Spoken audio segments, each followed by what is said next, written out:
So hi, thank you for having me. My name is Antoine and I'm a PhD student from Maastricht University in the Netherlands. Today I'll talk about my joint work with my supervisors, Gijs and Jerry, which is about a new model for statutory article retrieval that leverage the topological structure of the law to improve retrieval performance. So before diving into the main contribution of this work, I'd like to first define the problem of statutory article retrieval. You can see it here on the figure, on the illustration. Given a simple question on a legal matter, for example, what do I risk if I violate professional confidentiality? A model is required to retrieve all the relevant statutory articles from a large body of legislation. This task represents the first and one of the most crucial steps in any legal aid process. And our goal here is to help reduce the gap between people and the law by improving such systems that could then provide citizens with the first component of a free professional legal help service. Although this looks like any traditional information retrieval task, retrieving statutes relevant to a short legal question comes with its own set of challenges. The first one is that statutes are written in a language that dramatically differs from the ordinary plain language used in questions that are posed by lay people. As you may know, the legal language uses specialized jargon that is known for its frequent and sometimes deliberate use of formal words, Latin phrases, lengthy sentences, and expression with flexible meanings. Another challenge is that statutory articles are long text sequences that may reach several thousand words. This implies that we have to overcome the maximum input length limits of 512 tokens that usually come with bird-based model, which have recently become the standard in neural information retrieval due to their effectiveness. And lastly, statute law is not a stack of independent text that can be treated as complete source of information on their own, unlike news or recipes, for example. But instead, it's a set of interdependent rules that takes on their whole meaning only when considered at their rightful place in the structure of law, with the complementary information from their neighboring articles. See, in statute law, the articles are meticulously organized into different codes, then books, title, chapters, section, that all come with a unique heading that very much informs about the contents of the articles under them. Besides, the meaning of an article, as I said, is not necessarily self-contained, but instead it can span across different articles from the same or even different sections. Our belief is that using that extra information given by the structure of the law can be highly beneficial for retrieving statutes. So we propose a new approach for statutory article retrieval that uses both the textual semantic information from the articles and the structural graph information from the legislation. Let's have a look at what we propose. So our first component is a single vector dense retriever model that uses the widely adopted Biancodo architecture and is trained with a contrastive learning strategy such that relevant question article pairs have a higher similarity than irrelevant one in the learned embedding space. As the query are rather short, we use a traditional bird-based encoder and we take the last layer CLS token representation as the query embedding. But for encoding the articles, we use a hierarchical variation that can process longer sequences, since, as I said, these articles may be longer than the maximum input length limit of a bird-based model.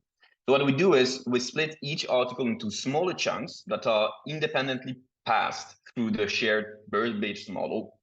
And then we feed the chunks CLS representation to a new small transformer encoder that makes them aware of their surrounding passages using self-attention. And then the final article representation is computed through a pooling operation over the context-aware passage representation.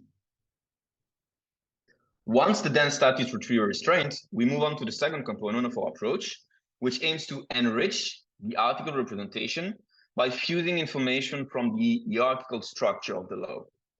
To do so, we formalize the legislation as a graph consisting of two types of nodes, section headings and the article contents. We use the embeddings given by the trained article encoder as the initial node features. We then apply the graph neural network, a new graph neural network, to fuse the information of the node features using that legislative graph structure, which then results in knowledge-rich cross-article representations. And then to optimize the graph neural network parameters, we adopt the same contrastive learning strategy used to train the dense retriever. So this results in our final graph-augmented dense statute retrieval model, which consists of these two main building blocks that have been trained independently with the same training objective. We conduct experiments on the publicly available TAR dataset, which consists of more than 1,100 French native questions on various legal topics, and that have been labeled by legal experts with references to relevant statutory article from a corpus of 22,000 more articles collected from 30 plus Belgian codes. We compare or approach against three strong retrieval baselines, including strong retrieval baseline at the time of writing the paper, including the popular bag of words retrieval function BM25, the document expansion technique, doc-T5 query, and dense passive retriever model that was pre-fine-tuned on a combination of a few domain general question answering datasets. So overall, as you see, we find that our approach significantly outperforms these baselines. It improves over BM25 by around 30% on recall at various cutoffs, and by more than 25% on rank-aware metrics that you see on the right of the table, the mean average precision and the mean reciprocal rank. It also outperforms that competitive pre-fine-tuned dense retriever, the DPR model at line 4, by 6% on recall at 100, 9% on recall at 200, and 5% on recall at 500. We investigate the influence of different training strategy on the rank unaware metrics that you see on the left of the table for our base dense retriever. So that was the first component of our approach. We find that our dense retriever performance is improved when adapting the article encoder to the legal domain before fine-tuning on our target task. So this is line 6. And then additionally, training that dense statute retriever on a larger data set containing synthetic domain-specific query improves that performance even more. That is what you see on line 7, sorry. When we look at the rank-aware metrics, we find that the DPR baselines show a better performance compared to our dense statute retriever, which we think might be due to its extensive pre-fine-tuning step on these domain general retrieval datasets, which probably led the model to a deeper knowledge understanding of the task at hand. But interestingly, the final model, the one that integrates that graph-based model, significantly improved on the rank-aware performance over this pre-fine-tuned dense retriever by around 12% on both metrics, suggesting that graph neural network component could actually act as an effective re-ranker for the task of statutory article retrieval. So while that approach is promising, I'd like to conclude by discussing a few limitations and the broader impacts. So first, our models were all evaluated exclusively on the Belgian legislation, although we believe that that approach could be applied to most, if not all, jurisdictions that rely on statute law, including both civil and common law countries. Different jurisdictions may have different organization or different structure of their legal provision, which could potentially affect the model performance. So studying the applicability and the impact of our work to other jurisdictions and languages is an interesting research direction that is challenging in practice due to the scarcity of high-quality multilingual dataset for that task of statutory law retrieval. And then our approach currently considers the topological structure of legislation for modeling the inter-article dependency, which implies that information is aggregated between direct neighboring articles only, while those from more distant sections are completely ignored. However, it is common for articles to cite other articles from different sections or even different statutes. So we believe that considering richer legal graph structure, especially these legal citation networks, could increase effectiveness even more.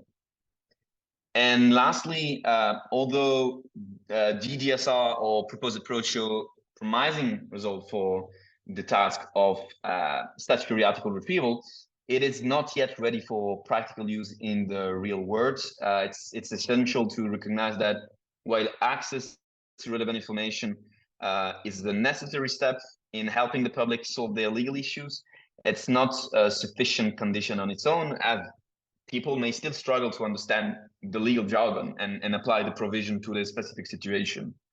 So ideally, the tool to be made accessible to the public should consist of a two-stage framework, with first the legal provision retriever, which selects a small subset of relevant legal articles in response to a question, which is what I presented today. And second, a legal to natural translator or summarizer that analyze those retrieved articles and generate an easy to understand answer. Once again, thank you very much for inviting me here today. I hope you learned something new. And if you want to learn even more, you can check out the paper and the code at the following links.